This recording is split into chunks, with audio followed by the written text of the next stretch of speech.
to wind up the hose, remove the hose from the handle.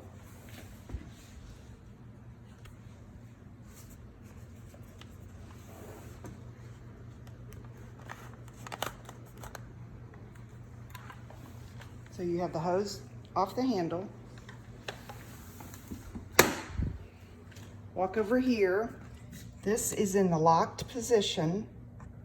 So you want to unlock it.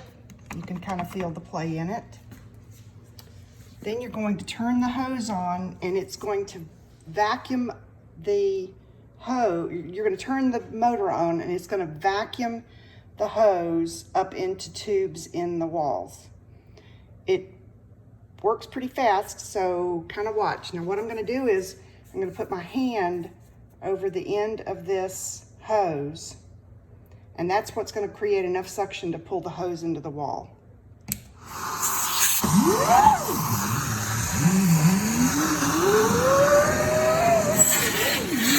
As it gets closer, you can take your hand off to like unravel, to untwist the hose.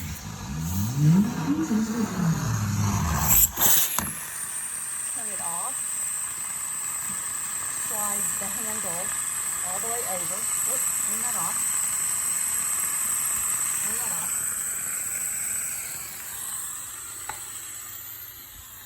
There. And then close the door.